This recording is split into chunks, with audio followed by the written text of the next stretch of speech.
Welcome back to my second episode of True Crime with Tiff Klein. I am your host, Tiff Klein. I want to thank you for tuning in and listening to my first episode that was about my recap of my first experience at CrimeCon in Denver from September 4th through the 8th. I am back to finish up on that episode as when CrimeCon had ended on September 7th.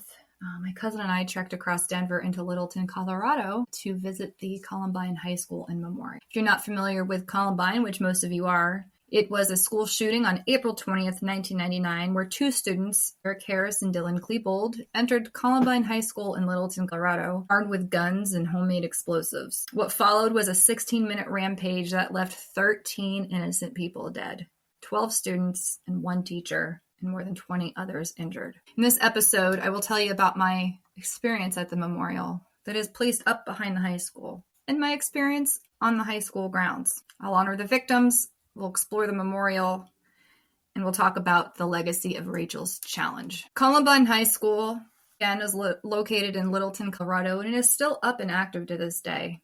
On April 20th, 1999, the attack was originally intended to be a bombing, but Dylan and Eric's explosives failed to detonate. Harris and Klebold turned to gunfire. The massacre ended when the perpetrators took their own lives in the school library, which was reconstructed and redesigned for when they opened back up. Columbine was more than a school shooting. It was a cultural rupture. Columbine became a symbol, painful one, of youth violence, mental health neglect, and the urgent need for change. Too often, we remember the names of the perpetrators when we think of mass murders and crimes. But today I want to remember the victims of the lives that were lost too soon. Rachel Joy Scott, 17. Daniel Robrow, 15. Dave Sanders, teacher, 47. Velasquez, 16. Stephen Kernow, 14. Cassie Bernal, 17. Isaiah Scholes, 18. Matthew Ketcher, 16. Lauren Townsend, 18. John Tomlin, 16. Kelly Fleming, 16. Daniel Mouser, 15. Corey DePuter, 17.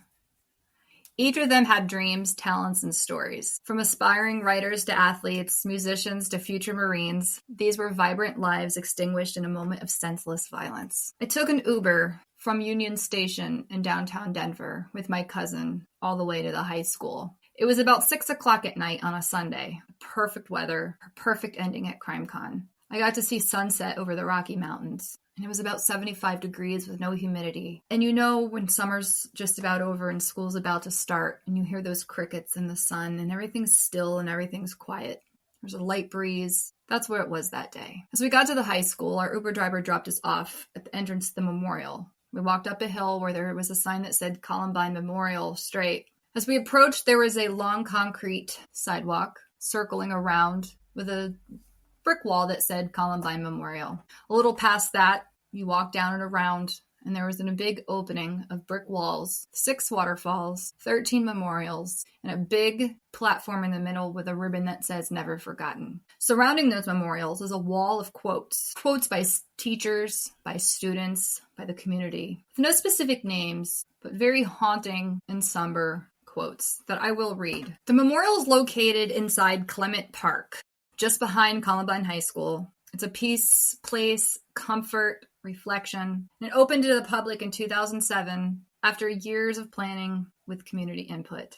The memorial features Ring of Remembrance, where each victim is honored with personal tributes written by their families. There's also the Wall of Healing, which acknowledges the survivors, first responders, and all those affected. It's not just a place to mourn. The Columbine Memorial, it's a place to heal. As I walked around and I paid my respects to each and every victim, reading the tributes, reading somewhat of an obituary for each and every one of them, I got cold chills very quickly. And I couldn't help but to stand in front of them, trying to envision who they were and who they would have been had their lives not been taken so short from Dylan and Eric. I would like to really quick talk about what those quotes on those walls said. One said, "No longer take anything for granted," from a student. Another, shortly after April 20th, 1999, there was an outpouring of flowers, notes, poems, ribbons, stuffed animals, pictures, and other objects brought to Clement Park to pay tribute to those that died, were injured, or traumatized. From that initial outpouring of emotions and disbelief came the concept of establishing a permanent public memorial near the high school. A memorial that would serve to honor those innocent victims, but also provide a historic record of this tragedy and delivered a message of hope for many generations to come. Another student says, I don't think our school was any different than any other school in America. Another said, my friend was laughing and it turned into crying and I thought, my God, why is this happening to us? Another said, people talk about defining moments in their lives, but I didn't let this define me. People talk about defining moments in their lives, but I didn't let this define me.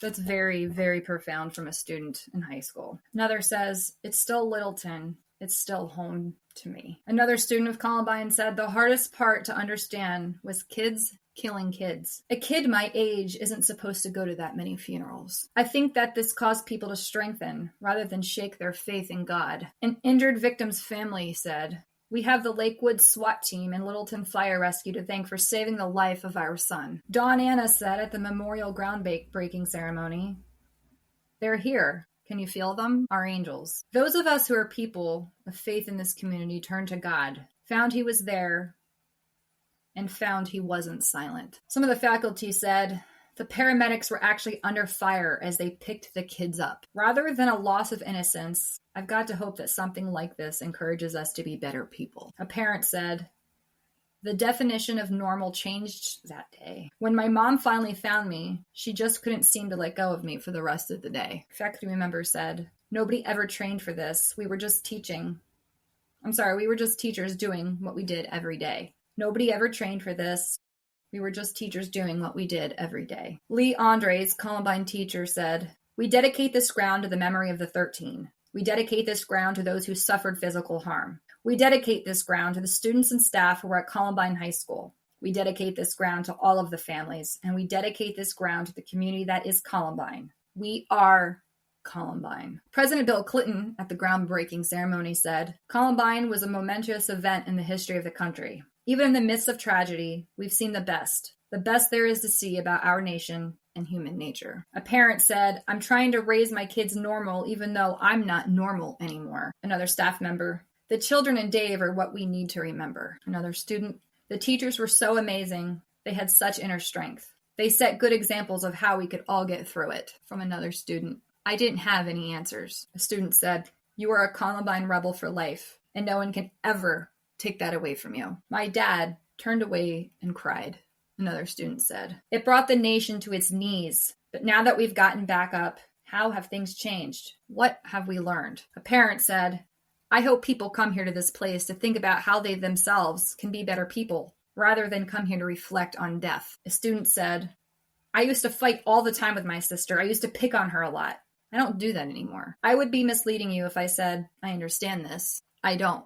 Another student said, this wall of healing is dedicated to those who were injured at the Columbine High School and to all who were touched by the tragic events of April 20th, 1999. Those were just some of the quotes on the wall around the names and memorials. As sunset approached, I begun feeling very sad and heavy. As I read the names on the walls, there were many that stuck out to me, but one more than anyone else. And if you follow me on Facebook, TikTok, and Instagram, you will know that I talked about Lauren Townsend. Her memorial gave me chills. And as I said, way to give me goosebumps, girl.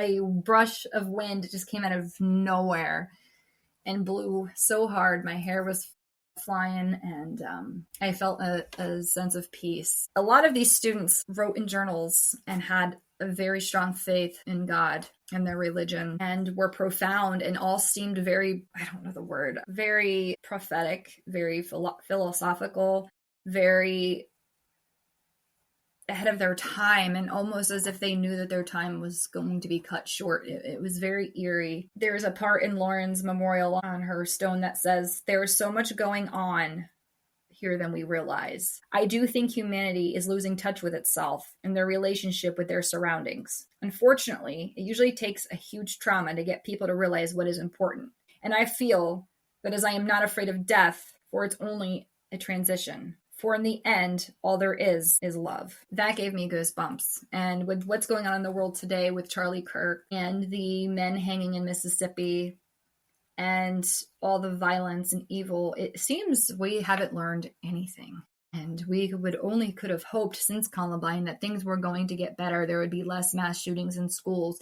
There would be less violence. And then we had 9. It's just been one thing after the next. And millennials, we wonder why we're traumatized and in therapy and live with constant fear and anxiety and tired and burnt out. And, every time we flip the TV station or tune in, all we hear and see is something negative, something tragic. And during 9/11, we came together as a nation on September 12th. And somehow we lost that and we are divided. And as much as I love social media, I blame social media. Because 20 years ago, when you voted and you were a Republican or you're a Democrat or you were a liberal, no one discussed their beliefs. And if they did, nobody really disrespected each other like they do now.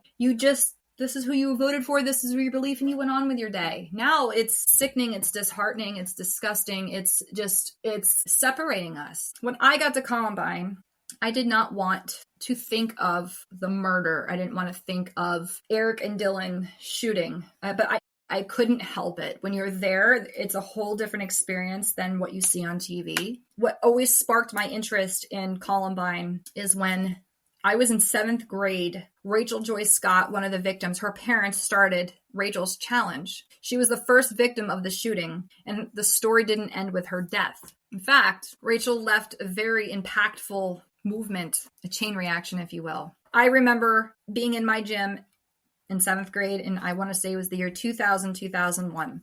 Rachel's Challenge came to my school. Her parents were traveling, especially her father, Daryl Scott, and they went around the schools and taught seminars on how to be better towards yourselves and towards others, how to be respectful and compassionate, how to empathize, how to sympathize, and how to be a better person. Rachel didn't end with death. She sparked a movement. Rachel's Challenge is a nonprofit organization founded by her father, Daryl Scott, inspired by Rachel's writings and her belief in kindness. The program encourages students to start a chain reaction of compassion. And I do remember this program coming to my school in a little county in the state of Ohio. At the very bottom, you can see Kentucky from my front porch.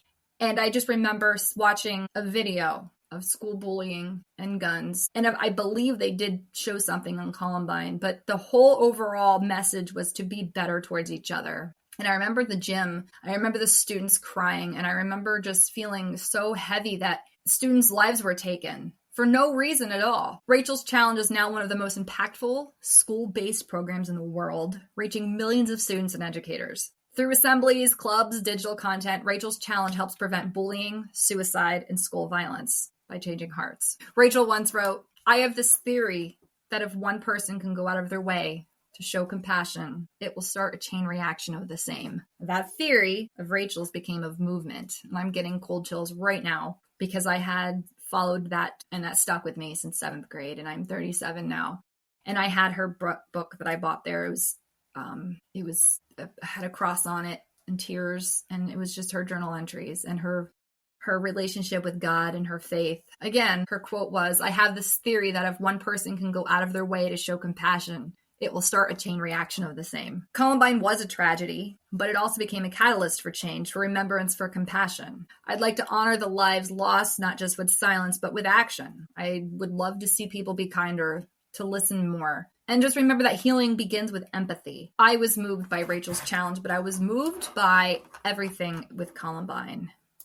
And as much as I don't want to think about Dylan and Eric, we still need to, because they too suffered. They suffered pain, mental health issues, and suffering, which led them to take the lives of 13 people and a teacher. Their sadness and anger were missed. They blended in and planned to take the lives to make a statement, to make a movement. And had we have seen the signs, maybe it could have been prevented, maybe not. I know back then the teachers and the parents were trying to blame video games and MTV, and let's get serious. A lot of it stems from child neglect in the home, bullying, depression, anxiety, worrying of things you can't control, a broken home life. Something was not right. And I'm not going to sit here and vouch and say a video game inspired Dylan and Eric to take the lives of these people. I think they influenced each other. They found commonality with each other. They understood each other. And unfortunately, the mental health got the best of them. And they took the lives of the innocent and then themselves. And then unfortunately, people followed in their footsteps trying to make the same statement as they did. But the event shocked the world, and it just became a pivotal moment. And youth mental health really needs to be talked about more, especially in the schools. It should not be a stigma. I think maybe if they had a safe place, things could have been better. But I think this stemmed from a very long, torturous childhood and teenage years for them. It's just sad that a lot of these students could still be here. One just died of complications from the shooting. She was paralyzed. She just died in her 40s, but it all stemmed back from Columbine. Will they add her name to that memorial? I'm not sure. Somebody on TikTok had added or asked me that. And if you guys would like to follow me, it's True Crime Tiff Klein on Instagram, TikTok, and Facebook. I know there's a lot of documentaries out there on Columbine. I've heard the ones straight from the survivors. I've heard ones from teachers. I've heard ones from parents. And there was a documentary called Bowling for Columbine. And when this tragedy sparked national debates about gun control. Now we know that. And I'm one of those people where guns don't kill people, people kill people. But there needs to be mental health screenings on guns. I mean, there has been tragedy after tragedy after tragedy, and people just get their hands on these things without a background screening. And it's just dangerous. It's a dangerous place. And I've seen documentaries of Eric and Dylan's moms. I have a book that I haven't read yet. I'm hoping to. But as I was at that memorial, I had a vision of 13 of them standing around. And again, who would they be? What they stood for? And as I read each memorial, I tried to visualize something about each of them from what I got from that. And I think those are very beautiful. It's very hard to talk about my experience if you have not stepped foot on the grounds. When I left the memorial, I was walking down a little dirt path and I found a heart-shaped rock. And I told my cousin like that. I'm getting chills thinking about it. It was almost as if they were like, hey, Tiff, thanks for stopping by. Take this love and carry it with you. I said, if I'm going to be here, I'm going to go to the school. So I walked down the little path, and before I go any further, just know that you cannot trespass on Columbine school property. I mean, most public schools, you can't go in without seeing, signing in, going through a metal detector, or, seeing the office. Now, I grew up in a very small town in Ohio where you could literally walk through the school, bypass the office, and go right to the teachers' rooms and say hi to the teachers, and they'd come visit. I haven't been in school in 19 years. I'm sure it's changed since then, and I couldn't imagine how scared Columbine is every single day. The students, the parents, the teachers, the staff, the faculty, all of them. Every day I wonder if they sit and wonder, is this going to happen again? Eric and Dylan were full of anger, depression, violent fantasies.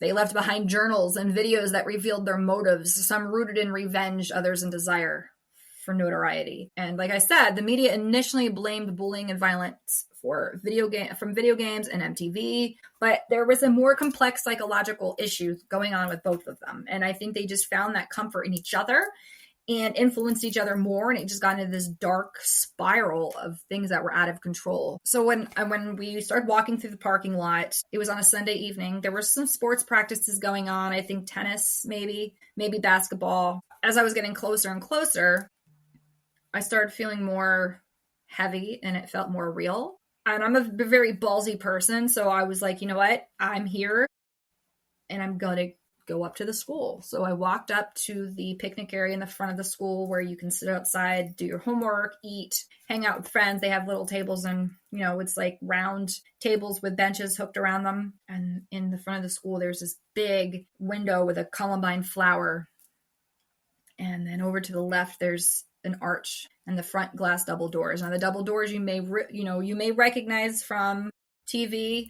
I'm not sure if they were the original set. I got closer and then I got ballsier and I got closer and I got right up to the double doors, the glass double doors, and I looked right inside. My forehead could touch the glass. That's how close I was. And I know that's disrespectful, but I wasn't doing it in a disrespectful manner. I was doing it to pay my respects, to learn the gravity of it all, to take it in, to maybe feel more empathetic towards people and to learn something from it. It wasn't I'm obsessed with this case and I want to, be in it. I wanted to feel it more. I wanted to connect to it more. I'm an empath, so I have to connect to things in order to really fully feel its effect. So I'm looking through the glass doors and I'm envisioning these students running through, sirens going off. Some of these students were stuck in classrooms for hours with sirens just going off over and over and over. I couldn't imagine today when they hear the survivors that hear these sounds probably get triggered so bad. And I want to say sorry to all of them. I couldn't imagine being in high school and being stuck in a room under desks up against cabinets and just hearing school bell sirens and fire alarms for 6 hours straight. Oh my Lord. And the sounds of gunshots and people screaming. And that's just gotta, I don't even have a word for that. So I'm envisioning this all happening. I'm envisioning the students running through the parking lot and I'm trying to take it in. And it was so surreal and so unimaginable. It was so real, but so unreal at the same time because I couldn't picture myself in that. 1999, I was in 5th grade, I think. So I was 11, maybe 10, just a few years away from teenagehood. As I'm playing with Barbies and My Little Ponies, there were students running for their lives and running up to the neighborhood doors, asking to come in for safety. Can you imagine being a neighbor and having students just bang on your door to come in because there's a school shooting? Because of Columbine, it didn't just shake the nation. It reshaped how schools think about safety. So over the past 25 years, yes, it's been 25 years, schools have implemented security measures like locked doors and controlled access, which became a standard, which I said is why I'm sure it's all changed since I went to school. Many schools now even have those installed buzzed-in system and ID checkpoints. They have security cameras, metal detectors, school resource officers, which we had 1 or 2 of those, but I don't really remember them ever having to do anything. I think we're more tracking down kids who were skipping school. Thank God that's all they had to do. I think they've implemented more emergency preparedness for active shooter drills, lockdown drills. I think most schools in the U.S. have these in place now. And crisis response plans, which begin coordinating with local law enforcement for rapid response scenarios, which is very important. Some schools implemented mental health and threat assessment.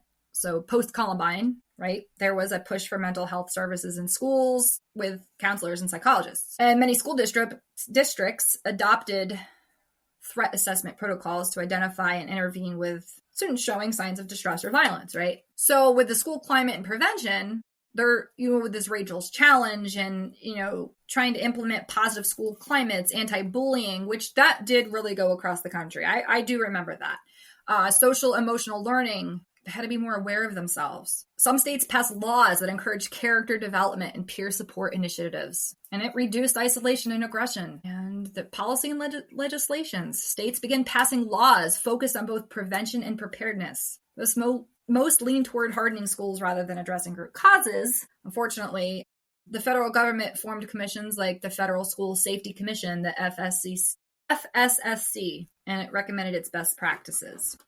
Columbine didn't change its policies, it changed perceptions. It made safety a central concern for parents, educators, lawmakers. And while the debate continues over how to best protect our students, the legacy of Columbine remains a driving force behind every new initiative. I ask you, where were you when Columbine happened? Do you remember Rachel's Challenge coming to your school? Do you remember schools implementing anti-bullying rules and protocols? Do you remember gun violence being taught in schools? Do you remember suicide, mental health being taught in schools? Because I don't. I remember it only coming up after Columbine happened and Rachel's Challenge coming into my school. And then after that, it kind of faded out. What we took as an individual, we took with us for life. But as the school itself, I don't remember them implementing that into the school curriculum, which I do know. I watched a documentary this morning with Daryl Scott, Rachel's dad. Some schools did adopt it into the curriculum, and I think that's fascinating. More on Rachel's Challenge. She's one of the more known victims of Columbine. They're all equally important. Her dad just took it and went with it. But there was a guy that called him from southern Cincinnati. Listen to this. So there was this guy that called Rachel's dad, I think a week or so after Columbine happened. And the police department called and said to Daryl, you can pick up Rachel's backpack. We have it, blah, blah, blah. So he goes and gets it. But before that, he got a phone call from somebody in Southern Ohio who called him and said, I really need to talk to you. I had this really weird dream and I need to know what it means. So he said how he had a very powerful dream of eyes and crying and tears hitting the ground and something to do with Rachel. And he couldn't figure out what it meant. And Daryl's like, I don't know what this means. I can't relate this to anything. So when he picked up her book bag, he opened it up and the book bag still had a bullet hole in it. It had her blood on it. And there's a corner in their house called Rachel's Corner where they put a bunch of her stuff. And her book bag was there. And he opened it up and he found her journal. In the morning of Columbine on April 20th, 1999, she drew a set of eyes that were crying with 13 tears hitting the ground. And that morning she told her teacher, I'm going to do something big. I'm going to make changes. Like, I'm paraphrasing. I'm going to make a movement. And 13 lives were taken. So he calls this man and says, I've connected what your dream meant to this journal that Rachel drew, eyes crying with 13 tears. And that's how Rachel's Challenge kind of got started. Rachel's Challenge also helped reach over 30 million people, and it's crediting with saving lives and transforming school cultures. 30 million people. I love the starting a chain reaction. And it's common decency as a human being. Such little effort and action and kindness can just go such a long way. And Rachel knew she wasn't going to be around, but she knew she had a mission. She knew she had a point and a purpose and her destiny. Let me see if I can find some things that she had said while I'm on. So she had wrote in her book, again, I have this theory that if one person can go out of their way to show compassion, then it will start a chain reaction of the same. Another, don't let your character change color with your environment. Find out who you are and let it stay its true color. These hands belong to Rachel Joy Scott and will someday touch millions of people's hearts. This quote was written on the back of her dresser, inside where she traced her hand, and it has been hauntingly prophetic. These hands belong to Rachel Joy Scott will someday touch millions of people's hearts, and she did. I believe people are here on Earth, and some of us are tapped into that greater purpose. We know why we're here. We know what we're supposed to do. We have a destiny. We know we're not going to be here long. We know we're a light that's going to burn out but glow forever. And I think she was one of them. I think Gabby Petito was one of them. I think, Abraham Lincoln was one of them. JFK was one of them. I even think Marilyn Monroe was one of them. I like when Rachel says, I am not going to apologize for speaking the name of Jesus. If I have to sacrifice everything, I will. And she did. She sacrificed her life because right before she died, Eric and Dylan had asked, I'm not sure which one, said, do you believe in God? And she says, I do. And those were her last words. And she says, look hard enough and you will always find the light. And you will have to be open to it. Rachel's words were like a call to action. And her drawings in her notebook, I think her book was called Rachel's Tears. I can't remember. It was so long ago. I mean, we're thinking 25 years ago. And I would love to hear your stories on when you went to school. Like, what chain reactions happened inside your schools during Columbine? Did your teachers do any journaling exercises? Did they do character education? Did they have you do projects to show acts of kindness, small gestures to be rippled out throughout the school? Like, what was it that your school did, if it made any impact at all? And if it didn't, let me know as well. This was one of the first things I remember that were tragic when I was growing up. And that year was a very weird year for me as well. My parents split up. I was moving all around, and I don't remember Columbine happening, as I don't remember hearing it or seeing it on the news, but I remember it for some reason. I don't know. Maybe I'm having bits and pieces come back to me as I get older, or maybe I only remember Rachel's Challenge coming to my school and that's all I remember, but it impacted me. It left a mark because it's 2025 and I'm still talking about something that happened for 2 hours at my school in the year 2000. The firearms that were used were shotguns and carbine rifles and a Tech-9, a semi-automatic handgun, and then the homemade bombs that were planted under the feet of some students under the lunch tables that they didn't go off. And those students survived all because they didn't go off. And Dylan and Eric had planned this for a year, almost a year. And no one really knows why. I mean, it's kind of unclear, but it came off as if they wanted revenge and notoriety, and they just were so against the world and so angry with people and so angry with how the world was working. And they wanted to do something to make a change, and they did it in the wrong way. And maybe if Eric and Dylan were shown a little bit more kindness and empathy from their peers and their faculty of this school and their parents and their family, and they didn't feel like such an outcast, maybe they would have had a chance too. I don't everyone says, they're not a victim, but they are. They were a victim of mental health they were a victim of bullying at some point, or they wouldn't have done what they did. And I'm not sticking up for them. I am not glorifying them. I am not saying what they did is justifiable. I'm totally against everything that they did.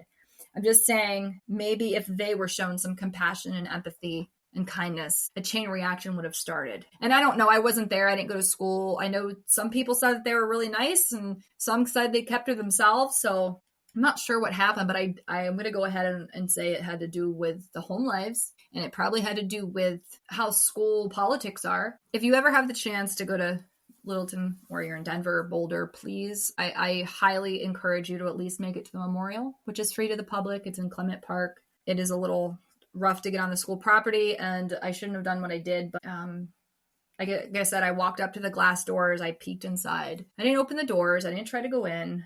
I just had to see it for myself. I had to be in the moment. I had to take myself back there and place myself there now that I'm older. And as I was walking away, I was taking a picture of the sign that said, "We are Columbine." And it's a digital sign that they have outside the school. And if you've been there, you know what I'm talking about. It stands tall to the left of the school. And as I'm walking, a staff member comes out and shouts, "This is, private property. You can't be trespassing." And I didn't quite hear everything else that they said, but I do remember saying, "I'm very sorry. Like, I didn't see your sign until I got up to the door. Like, this sign is really small. This says no trespassing." Like, you have to literally get up to the door to see it. So considering it's Columbine and so much tragedy happened, you would think that they'd have more signs in the parking lots or maybe on their digital sign, because I'm sure I'm not the only person that had been curious and journeyed on over onto the school property. I mean, maybe that was an asshole move of me. Maybe that was disrespectful. Maybe I was curious and I just wanted to feel it all. Because again, I'm an empath. I have to take on, I have to feel for it to be real. And I'm glad I did. And again, I didn't mean any disrespect. I didn't think I was trespassing because in my head, public school's public property. I wasn't going in the school. I wasn't trying to break and enter. I was standing on the sidewalk, very close to the glass door, very close enough to the point where my forehead could probably touch the glass and my breath was probably showing up on the glass. So maybe I crossed the line just a little bit, but can you blame me? Can you blame me? A lot of people have said, I didn't even know that school was still open. Yes. So when Columbine happened, they did close school down and the students had a choice to go to different schools in the area. I think some chose to do that. And then a lot of them chose to go back, actually. They did some reconstruction in the library where most of the murders took place. So when the students went back in, they didn't have to see the same design. And I believe the cafeteria as well.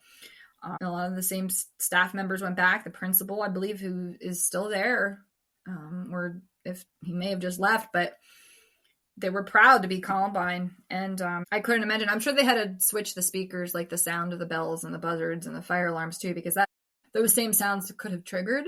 I'm not sure. But I couldn't imagine being a student walking down the halls. But they gave the students a choice to either go to a different school, be homeschooled, whatever it was. And a lot of the students chose to go back. And a lot of school shootings have continued.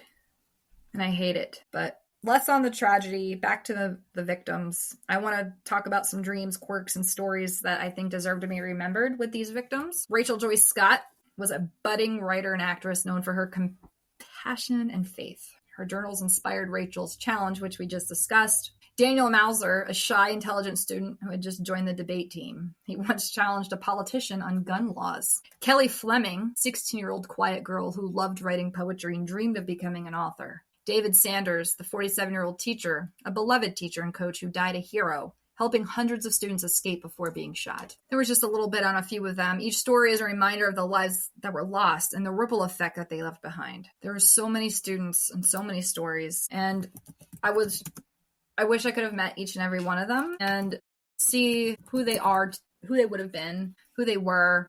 I don't know, maybe they were any of those victims' friends? Was there a rhyme and reason? Earlier, I mentioned Anne Marie Hochhalter. She was a survivor of Columbine who was paralyzed in the attack, but she later became a powerful advocate for disability rights and forgiveness. Fortunately, she recently passed away from complications from Columbine. Again, I don't know if, some people ask me on TikTok if they're going to add a memorial for her because she technically is a victim of Columbine. If you want to see photos of my experience at the high school, at the memorial, you can find my Crime Con and Columbine albums on my Facebook, and you can see videos on my TikTok, True Crime Tiff Klein. I did post one of the memorial that got a lot of feedback. I did it to show people what it looked like. I tried to capture the essence. I tried to capture the heaviness and the sadness, but I also tried to capture the strength that came with it and the community. And I hope I did right. And again, I meant no disrespect going to the high school.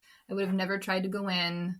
I just wanted to get as close as I could so I could try to feel what happened that day. And I'll never be able to. I wasn't there, but I don't think it always, obviously it was real and it always made an impact, but it made even more of an impact now that I've been there, because it was a tragedy in the world that stuck with me since I was 11 years old, 12 years old, 13, however old I was. Rachel's challenge is still being used in the schools. I would love to meet her dad. I would really wish they would get him to Crime Con, and her mom. I'm not sure if they're open to that, but I'm going to make a suggestion. I mean, they do sessions in schools. Why couldn't they come to Crime Con and do it? I know he's tired, but he had said he knew he had to do this. And he doesn't know why it impacts so many people. He says he has no answers. He just knows that it does. And that's his mission in life. And to carry on Rachel's story and the other victims that were taken that day. And it's just a sad experience. But again, if you get to Colorado and you get to Littleton, it's about 40 minutes from the Gaylord Rockies Resort. I had to take a shuttle to the train station, to the train station, to the Union Station, to the Union Station, to an Uber to Columbine. And there was a lot of traveling. But it was definitely worth it. I was going to go to some other places, and I just ultimately chose Columbine because I was so close. And with the most recent school shootings in Colorado the other day, this is sad because it just goes to show nothing. We've learned nothing as a nation. We've learned nothing as a community. And I think that was only 18 minutes from Denver. But yeah, I would love to see her parents speak again. I think that would be amazing. And for some reason, I have this memory of when they came to my school, they had somebody, a part of their team, that did the hair and makeup for the movie Gone in 60 Seconds. And like, that just sticks out to me for some reason, because I remember them going, oh my God, they work with Nicolas Cage. Oh my God, they work for the movies. And I don't know if that was their hairstylist or something, but for some reason, if anybody remembers that, I feel like I don't know why, I know that they were with them. So that's it. I just wanted to share my experience at Columbine High School Memorial. And again, if you ever get a chance, please just go. But be careful trying to get to the school grounds. They will tell you to leave. You can be respectful and stand in the parking lot and look at the school and not be an asshole like me walking right up to the glass doors. But you know what? I'm the type of person, go big or go home. And I wanted the full experience. Before I go, though, I did see an article from the former Columbine principal that I was just talking about. I didn't know if he was still there or not, but he is not. His name is Frank DeAngelis. He offered to help the community in the wake of the Evergreen High School shooting that happened about 6 days ago, which I said was about 18 minutes from Denver.